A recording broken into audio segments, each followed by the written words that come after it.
오늘은 천국이라는 주제로 함께 말씀을 좀 나누어 보려고 합니다. 오늘 본문 말씀을 보면 언뜻 좀 이해하기 어려운 말씀으로 시작이 됩니다. 12절 말씀 보니까요. 세례 요한의 때부터 지금까지 천국은 침노를 당한다. 그러니까 침략을 당한다는 거죠. 침략하는 자는 그것을 빼앗는다. 이러한 말씀이 나옵니다. 그냥 그 우리말 번역대로만 보자면 뭔가 이렇게 천국이 공격을 당하고 천국이 누군가에게 이렇게 빼앗기고 있구나. 좀 이렇게 부정적으로 이 본문 말씀이 들려집니다. 사실 이 번역에 대해서도 이 번역 자체를 어떻게 해석해야 되는지부터도 논란이 있지만 이 원문을 어떻게 바라봐야 할지 참 이것들이 이제 신학적으로 굉장히 다양한 시각들이 있어가지고 뭐 여기서 그걸 자세하게 말씀드리려면 그거 하나만 가지고 뭐 몇 시간을 말씀드려야 되기 때문에 그냥 아주 쉽게 크게 이렇게만 나눠서 한번 생각해 보겠습니다. 오늘 본문 말씀을 부정적인 의미로 해석하는 신학자들이 있고요. 반대로 긍정적인 의미로 해석하는 신학자들이 있습니다. 근데 이게 우리말 번역은 좀 아주 또 독특해요. 우리말 번역은 사실은 그 긍정적인 해석과 그 부정적인 해석의 중간쯤으로 해석되는 그런 해석을 보여주고 있는데요. 이걸 이제 원어를 알고 보면 야, 참 어떻게 이렇게 교묘하게 교묘하다 그러면 또 번역하신 분들한테 죄송하고 참 절묘하게 이렇게 해석을 했구나. 이렇게 보면 이런 것 같고 저렇게 보면 저런 것 같은 그렇게 해석을 했구나. 그런 생각이 드는데요. 그냥 뭐 그런 거 상관없이 그냥 이 본문을 긍정적으로 바라볼 것이냐 부정적으로 바라볼 것이냐에 따라 이게 의미가 이제 나누어진다는 거죠. 왜 그게 가능하냐? 이게 이제 신약 성경은 헬라어로 쓰여졌잖아요. 이 고대 헬라어, 그러니까 고대 그리스어죠. 이 고대 그리스어의 문법을 보면 독특한 어떤 형태가 존재하는데요. 보통 우리가 우리말 문법에 보면 이렇게 수동태가 있고 능동태가 있잖아요. 내가 당하는 거면은 수동태. 내가 누군가에게 이렇게 가하는 거, 이렇게 누군가한테 행하는 거면은 능동태라고 그러죠. 근데 이 헬라어에는 중간태라는 게 있어요. 이 중간태라는 거는 어떤 의미냐? 뭔가 어떤 동작이 움직여지는데 그 움직이는 동작이 다시 자신한테 돌아오는 거예요.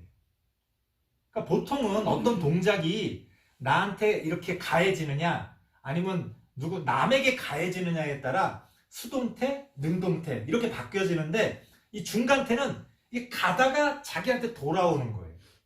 그래서 이 의미가 보통 침노를 당한다 그러면 부정적인 거잖아요. 근데 이 부정적인 게 중간태가 되면은 능동적으로 바뀝니다. 이걸 어떻게 설명을 드릴까요? 우리말로 한번 제가 예를 들어 볼게요. 채찍질을 당한다 그러면 부정적이죠. 누가 나를 막 채찍질하면 그건 어떻게 봐도 부정적이잖아요. 근데 만약 이거를 중간태로 해석하면 어떻게 돼요? 내 스스로 나를 채찍질한다 이런 뜻이 되는 거예요. 그럼 의미가 뭔가 달라지죠. 물론 좀 이상한 사람이 부정적으로 자기를 막 채찍질 할 수도 있겠죠. 근데 우리가 흔히 뭔가를 막 내가 이루기 위해 뭔가를 내가 추구하기 위해서 내 스스로를 채찍질한다 그러면 그거는 긍정적인 거잖아요. 마치 그런 것처럼 요 침노를 당한다 라고 번역한 요 단어를 부정적으로 해석할 수도 있고 긍정적으로 해석할 수도 있다는 거예요. 사실 우리말 번역은 여기에 대해서 또 이제 논란은 있습니다만 그냥 우리말 번역만 보면 이거는 좀 부정적으로 해석한 거죠. 천국은 침노를 당하고 있고 침노하는 자가 그것을 빼앗는다고 그랬으니까 좀 부정적으로 해석한 것 같다. 이렇게 느껴지는데요. 이제 또 이거를 또 그럼에도 불구하고 또 긍정적으로 보시는 분들도 있습니다만, 그래서 우리말 이 개역개정판 성경 말고 제가 많이 이제 그 예를 드는 그 새번역 성경을 보면 요 똑같은 본문 말씀을 긍정적으로 해석을 하고 있습니다. 그럼 의미가 완전히 달라져요. 오늘 성경에서는 어떤 뜻입니까? 천국은 침략을 당하나니 침략하는 자는 빼앗는다. 뭔가 이렇게 부정적이에요. 천국이 뭔가 공격을 받고 있어요. 뭔가 천국의 땅이 나쁜 사람들한테 이렇게 빼앗기고 있어요. 그런 의미잖아요. 새번역 성경은 이걸 어떻게 번역하고 있냐면 이렇게 번역합니다. 잘 들어보세요. 하늘나라는 그 스스로는 제가 덧붙인 거고요. 하늘나라는 그 스스로 힘을 떨치고 있다. 하늘나라가 이렇게 힘을 떨치면서 나아가고 있다는 거예요. 그리고 힘을 쓰는 사람들이 그 천국을 차지한다. 이렇게 번역을 합니다. 완전 의미가 다르죠. 그러니까 천국이 공격을 당해서 지금 뭔가 위험하고 위급한 게 아니라 그 모든 공격에도 불구하고 하늘나라는 힘을 떨치고 있다는 거예요. 힘있게 나아가고 있다는 거예요. 우리의 어떠한 노력과 우리의 어떤 실패와 상관없이 하늘나라는 뚜벅뚜벅 자신의 길을 걸어가고 있다는 거예요. 그런데 그렇게 나아가고 있는 하늘나라 그 천국에서 그 천국을 위해 애쓰는 사람, 그 천국을 위해 노력하는 사람들은 그 천국을 차지하게 된다는 거예요. 이게 긍정적으로 번역했을 때의 오늘 본문의 의미입니다. 저는 긍정적으로 해석하는 쪽입니다. 그리고 이제 최근에 그 해석 경향은 긍정적으로 해석하는 경우가 훨씬 더 많이 있습니다. 그래서 저도 여러 가지 문맥들과 상황들을 봤을 때 저도 이 본문을 긍정적으로 해석합니다. 우리가 실패하고 우리가 어떤 것들에 대해서 오해하고 우리가 잘못할지라도 하늘나라는 그것과는 상관없이 천국은 그 자신의 길을 언제나 걸어가고 있다는 거예요. 우리의 노력과 상관없이 하나님은 스스로 하나님의 나라를 이루어가고 계신다는 거예요. 하지만 하나님의 뜻은 무엇입니까? 우리가 그 천국의 그 길 가운데 우리가 함께하기를 바라시는 거지. 그리고 천국은 그냥 우리에게 주어지는 게 아니라 우리가 그 천국을 위해 애쓰는 사람들이, 그 천국을 위해 노력하는 사람들이 그 천국을 얻게 될 거라는 거예요. 그러니까 우리는 막 기도만 하면서 천국이 이루어지기를 바라잖아요. 뭔가 예수님이 오셔서 모든 것들이 그냥 이렇게 한 번에 딱 이렇게 이루어지기를 바라요. 그런데 그런 수동적인 천국이 아니라 성경은 우리 스스로 능동적으로 하나님의 그 나라 가운데 우리가 참여할 것을 성경은 우리에게 권면해주고 있습니다. 그러니까 하나님의 나라는 우리가 함께하고 함께 이루어가는 거예요. 그냥 저절로 우리가 가만히 교회 안에서 기도만 하면서 이루어지기를 바란다고 해서 저절로 이루어지는 게 아니라는 거예요. 아니, 우리가 실패하고 못하더라도 천국은 그 스스로 그 힘을 떨치고 나아가니까 내가 좀 안 해도 하나님이 다 해주시는 거 아닌가? 그렇지가 않습니다. 그리스도인이 그 하나님의 나라를 위해 애쓰지를 않잖아요. 그러면 하나님께서는요, 그리스도인이 아닌 사람들을 통해 천국을 이루어 가십니다. 이게 아이러니한 것 같지만 사실 당연한 거예요. 우리는 하나님을 믿는 사람만 하나님의 자녀라고 생각하고 나머지는 다 하나님의 자녀가 아닌 것처럼 말하지만 하나님이 보실 때는 하나님을 안 믿는 사람도 하나님의 자녀입니다. 어떻게 보면 다 하나님의 자녀예요. 다 하나님이 만드신 세상이죠. 그래서 우리가 침묵하면 하나님은 땅바닥에 떨어져 있는 돌멩이로도 복음을 전파하신다는 거예요. 그러실 수가 있다는 거예요. 비유적인 말이죠. 그 말은 기독교인들이 가만히 있으면 하나님이 불교인들을 통해 하나님의 뜻을 이루어 가신다는 거예요. 기독교인들이 가만히 있으면 하나님이 무신론자들을 통해서 하나님의 뜻을 이루어 가신다는 거예요. 얼마나, 이건 더 슬픈 거죠. 자존심 상하는 거죠. 내가 하나님의 자녀인데, 내가 하나님을 믿는 사람인데, 내가 똑바로 못해가지고 하나님의 자녀로 나는 생각하지 않았던, 내가 무시했던 그런 사람들을 통해 하나님이 이 세상을 하나님의 나라로 이루어 가신다는 거예요. 오늘날 우리들의 모습이 그런 것 같지 않습니까?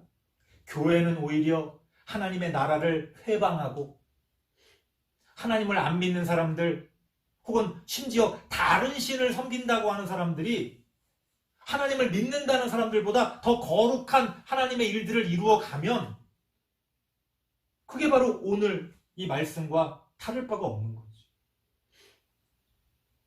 우리는 그 하나님의 나라에 함께 하기 위해 애쓰고 노력해서 그 천국을 차지해야 된다는 거예요. 성경은 우리에게 그렇게 권면하고 있습니다. 하지만 우리들의 모습은 어떠합니까? 예수님 당시의 사람들은 어떠했습니까? 예수님께서 비유로 이렇게 말씀하십니다. 17절 말씀 같이 한번 읽어보겠습니다. 마태복음 11장 17절입니다. 시작. 이르되 우리가 너희를 향하여 피리를 불어도 너희가 춤추지 않고 우리가 슬피 울어도 너희가 가슴을 치지 아니하였다 함과 같도다. 아멘. 무슨 말이에요? 하나님께서 피리를 불어도 잔칫날이 됐어요. 사람들이 피리를 불면서 막 흥겨워합니다. 그렇게 흥겨워하라고 막 음악을 이렇게 연주하는 거죠. 근데 가만히 있는 거예요. 우울하게. 분위기 파악을 못하는 거지. 그 분위기랑 전혀 안 맞는 거지. 사람들이 슬피 우는 곳이 있습니다. 그런데 그들과 함께 슬퍼하지 못하고 또 엉뚱한 짓을 하고 있는 거예요. 하나님의 나라가 우리 가운데 이루어져 가고 그러한 징조들이 보여지고 그렇게 하나님의 말씀들이 우리 귓가에 들려질 때 우리가 거기에 화답을 해야 될 거 아니에요. 우리 옛날에 예배 드릴 때마다 할렐루야 그러면 아멘 뭐 이런 거 많이 했잖아요. 만약에 목사님이 할렐루야 했는데 다들 가만히 있으면 분위기 썰렁해지는 거죠. 하나님께서 우리에게 할렐루야 했는데 우리가 아멘 하고 그 하나님의 어떠한 그 말씀에 우리가 화답을 해야 되는데 엉뚱하게 우리는 분위기 파악을 못하고 있다는 거예요. 오늘날 예수님 당시의 사람들은 물론이고 오늘날 우리들도 혹시나 내가 그렇게 하나님의 어떠한 역사에 화답하지 못하고 엉뚱하게 그러한 우리들의 삶을 살아가고는 있지 않은지 우리가 돌아볼 필요가 있습니다. 하나님의 뜻이 분명히 이루어져 가는 것들이 보입니다. 하나님의 뜻이 분명히 우리 가운데 선포됩니다. 하지만 우리가 거기에 관심이 없고 우리가 그것을 들은 척 만척한다면 피리를 불어도 춤추지 않고 슬피 울어도 가슴을 치지 않는 그런 사람들이 되어 버린다는 거예요. 처음에는 뭘 몰라서 그랬던 건가? 잘 몰라서 그랬구나. 저는 그렇게 생각했어요. 제가 20대, 30대 신학을 공부하며 목회를 할 때, 사역을 할 때 저는 그렇게 생각했습니다. 우리 성도님들이 잘 몰라서 분위기 파악을 못해서 그러셨구나. 내가 잘 가르쳐 드리면 그 피리 소리가 분명하게 들리게 말씀을 드리면 누가 울고 있는지 분명하게 얘기를 하면 우리 성도님들이 춤을 추거나 가슴을 치거나 그렇게 화답하겠구나. 그런 어떤 기대가 있었어요. 그런데 시간이 흐를수록 어떠합니까? 18절 말씀, 19절 말씀 보겠습니다. 요한이 와서 먹지도 않고 마시지도 아니하며, 요한은 좀 금욕적인 사람이었거든요. 금욕적인 선지자였습니다. 자, 그렇게 금욕적으로 거룩하게 하나님의 뜻을 이루어 가려고 하는데 당시의 종교 지도자들, 당시의 기득권들이 그 세례 요한에게 뭐라고 말합니까? 귀신이 들렸다고 얘기했다는 거예요. 어떻게 사람이 저렇게 광야에서 맨날 제대로 된 음식도 못 먹고 어떻게 저러고 지내? 사람이 어떻게 저럴 수가 있어? 너무 이상해. 저 사람 이상해. 좀 미친 거 아니야? 그렇게 귀신이 들렸다고 그 세례 요한을 터부시했다는 거예요. 그래서 이제 인자가 와서, 인자는 예수님입니다. 예수님이 와서 오히려 함께 그 힘들고 어려운 사람들, 정말 어떤 죄책감에 시달리는 사람들, 어떤 육신의 여러 가지 병으로 인해서 고통받는 사람들, 그들과 함께하며 먹고 잔치를 벌이니까 그때는 또 예수님에게 뭐라고 그래요? 먹기를 탐하고 포도주를 즐기는 아주 방탕한 사람이다. 그렇게 예수님을 비판하고 예수님을 터부시했다는 거예요. 뭐 어쩌라는 거예요? 안 먹으면 안 먹는다고 비판을 하고, 먹으면 먹는다고 비판을 하고. 아하, 그렇구나. 잘 몰라서 그랬던 게 아니라 딴 마음이 있는 거구나. 그거를 깨닫게 됩니다. 잘 몰라서 하나님을 따르지 않는 게 아니라 사실은 마음이 다른 데가 있구나. 하나님은 분명히 말씀하십니다. 하나님과 재물을 함께 섬길 수 없다. 이렇게 얘기합니다. 오해하지 마세요. 하나님을 믿는 사람은 반드시 가난해야 된다는 건 아니에요.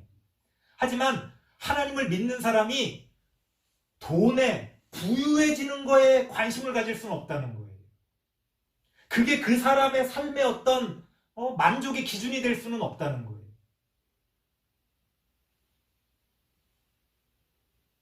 성경은 하나님과 재물을 함께 섬길 수 없다고 이야기하지만 우리의 마음은 어디에 가 있습니까? 함께는 고사하고 옛날에는 차라리 함께 섬기려고 애라도 썼던 것 같아요. 지금은 어떻습니까? 대놓고 재물을 섬깁니다. 오늘날 누가 하나님의 뜻을 따라 자신의 것을 버리고 하나님의 뜻을 이루기 위해 헌신하는 그런 사람 찾아보기 어렵습니다. 이제는 모든 사람들이 민망한 줄도 모르고 부끄러운 줄도 모르고 재물을 따라 살아갑니다. 잘 몰라서 하나님을 따라가지 못하는구나. 그런 줄 알고 막 길을 가르쳐 드렸어요. 자, 하나님은 지금 저기 계십니다. 하나님을 따라가기 위해서는 이번 골목에서 왼쪽으로 가시고 다음번에선 직진하시다가 엉뚱한 잘못된 진단을 한 거죠. 사실은 하나님을 따라갈 마음이 없었다는 거예요. 사실은 다른 것을 따라가고 있었다는 겁니다. 그러니까 어떤 말을 해도 먹으면 먹는다고 비판하고 안 먹으면 안 먹는다고 비판하고. 저는요 그런 생각이 들 때가 있어요. 너무나 어떤 사람이 올바른 말을 했을 때 참 옳은 말을 했다. 우리가 좀 돌아봐야 되겠다. 이렇게 생각하는 게 아니라 우리나라 그런 문화가 있잖아요. 누군가가 이렇게 아주 좀 날카롭게 어떤 옳은 말을 했을 때 그걸 한마디로 제압하는 우리나라 우리 말이 있죠. 이 싸가지가 없어 쟤는. 아니 옳은 말을 했는데 그러면 그 옳은 말만 얘기하면 되지. 그러니까 옳지 않으면 옳지 않다고 비판하다가 옳은 말을 하면 싸가지가 없대. 그럼 어떡하라는 거예요 그럼? 아무 말도 하지 말라는 거지. 그냥 시키는 대로 그냥 주어진 대로 조용히 살아라는 말 아닙니까? 그 말은 잘못하고 있는 사람들이 잘못을 바꿀 생각이 전혀 없다는 거죠. 내가 정말 옳다고 생각한다면 누군가가 나에게 옳지 않다고 말했을 때 거기에 귀를 기울이게 됩니다. 왜? 내가 뭘 잘못하고 있었나? 난 옳다고 생각했는데? 그런데 누군가가 나한테 잘못한다고 그러는데 기분 나빠하고 싸가지 없다고 얘기하면요, 그 사람은 원래 옳고 그름에 관심이 없었던 사람이에요. 그냥 자기 하고 싶은 대로 하길 원하는 거지. 말은 옳고 그름을 이야기하는데 사실은 옳고 그름에 관심이 없는 거예요. 말은 자유를 얘기하는데 사실은 자기 마음대로 하고 싶은 거지 자유에 관심이 없는 거예요. 그게 오늘날 우리들의 모습이라는 겁니다. 결론적으로 성경은 우리에게 뭐라고 이야기합니까? 마태복음 11장 19절 말씀 하반절을 보면 지혜는 그 행한 일로 인하여 옳다함을 얻느니라. 성경의 역사 가운데서 지혜라고 표현하면 그것은 단순한 지혜가 아니고 하나님의 뜻, 하나님의 진리, 하나님을 믿는 귀한 신앙의 모습, 그런 것들이 이 지혜라고 하는 요 표현 가운데 함축이 되어져 있습니다. 그러니까 우리의 올바른 신앙은, 우리가 하나님의 그 진리를 따라가는 우리의 삶이라는 것은 다른 게 아니라 그 행한 일로 인하여 옳다함을 얻느니라. 말만 하나님께 영광,